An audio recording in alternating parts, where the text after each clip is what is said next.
Alright, during this segment we're going to talk about painting our pieces. They're dried, and this of course is the limestone that we're painting with today, and the color system that we're going to use is Opus from Concrete Earth. It's a semi-transparent, and I think we're only going to use maybe 6 of these colors, but there's your color palette right there. And here's a quick pan of the colors that we're going to use. We're going to use sand, and these are all 4 ounces. Zircon, topaz, yosemite, shale, onyx, and granite. Each of these comes in a 4-ounce. This is actually a testing kit. So you can actually purchase just a testing kit of all these colors and just literally do dozens of these sample pieces. You'll also need a lot of clean water. Now it's a 3-to-1. You take your bottle, you open it up, you pour the contents into a 2.5 quart container, and then you add water. It's important that you add clean water, and it's also important that you try to get as much out as possible. In some of the colors, there'll actually be sediment, like this one right here, this sand. It actually has a white sediment, and if they sit on a counter for too long, it settles at the bottom and it actually sticks. So it's good to always look into the bottom and shake up. Just put like half the water in the container and then shake it up. It's important to get all that coloring out, especially the whites, because it will affect your color. It could mean the difference between, sand and yosemite, just the difference between how much white you are not placing into the color. Once you get all your colors mixed, then you take a chip brush, thoroughly stir up the colors, and then just to begin to apply the color to each of the stones. Guys, this is a real piece of cake. It's just color the entire stone, color the edges of the stone. Try not to get any of the color on the other stones. Do not worry about getting paint in the quote-unquote grout lines. It doesn't matter. Take each color and randomly apply it to all the different stones that are in each of the pieces. If you have 6 colors, try to fit 6 different colors into each of those pieces. The more random, the better it is. Go through each color, make sure that you're thorough, and it's okay to leave an excessive amount of colorant resting on top of the stone. It will pool down and settle down and create its own modeling effect, because the pits and the grooves and the indentations in the stone will actually trap more colorant and create deeper contrasts within the same color. So be very random, and just try to stay within the lines. Don't worry about the grout at this time. It's going to look kind of basic at this point, but this is just the beginning. It's not hard. Take each color and paint each of the pieces differently.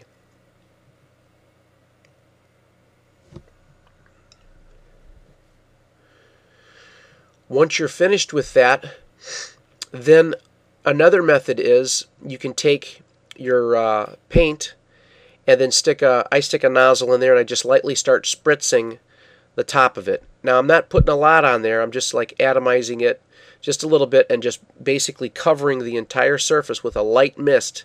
Little specks of that paint drip down, and it actually affects the color and changes the color. I do that with maybe the sand and also the topaz, and that's obviously a dark color, and I just basically spritz little specks all over the surface of those stones. I'm just cleaning out the nozzle right there, and then just lightly spritzing and just broadcasting a little bit of paint at a time. Now this does take a little bit of practice, because if you squirt too hard, you're going to put out too much material, and it's okay if you do that. If you put out too much material, just grab a chip brush and blot out whatever you think might not look natural. I also put a fan on to help dry down these stones so I can move on to my next process. So right now I'm just taking my chip brush and I'm blotting out some of the speckles of paint, or stain I should say, that don't look too natural. I don't want to blot out everything. I just want to blot out the stuff that doesn't look right. Another method that you can use also, and I'm just goofing around here, I took a little bit of the base color and wet it down, and then I added a little bit of wet, a contrasting color. This is a light on dark or a dark on light. Now in doing this, what happens is those two colors bleed together and create some really cool anomalies. This normally can only be done on flat surfaces. You can't really achieve this look very well on a vertical surface, but now that we're on a tabletop, we can achieve some of these looks with these tricks. So once again, just take the base color, pre-wet the surface with the original color, and then come back with a lighter color and do a wet-on-wet application. And really all you're doing is just tagging lightly an area. Even letting it drip is fine too. You can fine-tune it with a chip brush if you need to, but if you just leave it alone, I suggest you just leave it alone and see what happens, because a lot of times it just the two colors kind of settle together and create a really cool blend. So, also what you can, especially like with this with the zircon or the rust color, just adding an excessive amount onto an existing surface that's already been painted.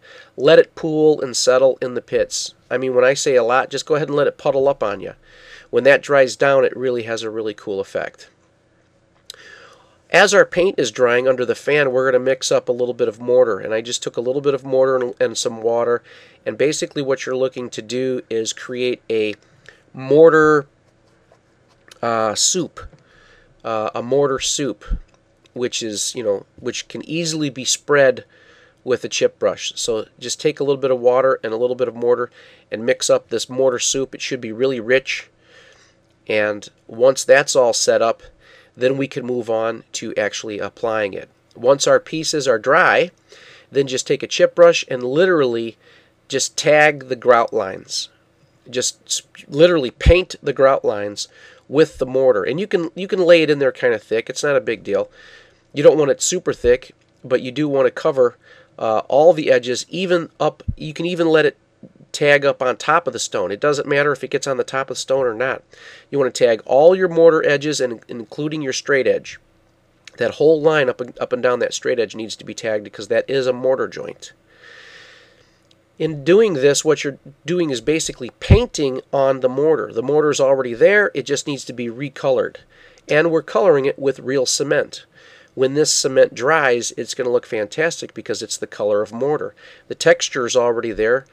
The texture of mortar is already there, so you're ultimately getting a mortar look. Once that process is finished, take a clean sponge and in like a circular motion, just dress up the edges. What you're doing is you're cleaning up the edge of the rock. You're not really digging into the grout. Don't dig into the grout. Just stay on the surface on the edges of the rocks and just basically pull away all the excessive mortar that hung up on the edges. And this will clean up the rock big time. It's also important to note that during this process, some of the mortar is going to circle into the stone. That's okay too. If you don't get the stone thoroughly clean, that's fine. It actually adds value to have a fine, misty, dusty layer of Portland over your stone base. And you'll see in the final pictures, it gives it that frosty colored look. You can take off as much as you want. You can keep cleaning your sponge and cleaning down the surface of that stone so that it looks really awesome. Or you can leave it a little dirty and maybe when the masons were putting it together, they didn't wash it off all the way. I mean, there's just 100 different ways to look at it. But basically what you're looking to do is to completely clean off the stone to your desired look. And it dries rather quickly, especially if you have a fan on it. Now this second method is I'm putting on an excessive amount of mortar into these joints, and what we're going to do is close up those mortar joints. And that is achieved by putting in an excessive amount of this and then coming back with a glove or a chip brush. I happen to use a glove, and just flatten out that surface as if it was a solid mortar. The previous sample piece that we did, I left the grooves and the joints in there. For this piece, I'm staying very solid, and I want it to look like the mortar is all the way to the surface of the stone. This is just a difference in look. You can show a client both methods. This is a little bit more manual labor. It takes a little bit more time to rub all that mortar into the joints, but it's a great look. Both of them are great looks. And then, of course, after you're done rubbing it all in, once again, you'll take your sponge and you'll clean off the edge of your rock. Now, you don't want to. This takes a little bit more patience because the surface of the mortar is pretty much right at it's flush with the stone. So it takes a little bit more time making sure it's clean. You might have to clean out your sponge a little bit more than you would normally. Just flip it a couple times and use it to clean off the stones as best you can. That's two different looks, two different options, I should say, for the mortar look. Put this under the fan, let it dry up, and essentially we are ready to go. And here's a couple final shots of the final product.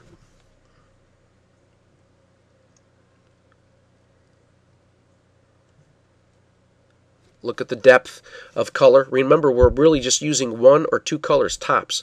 Look at the oxidation, how it settles in and creates really dark red marks.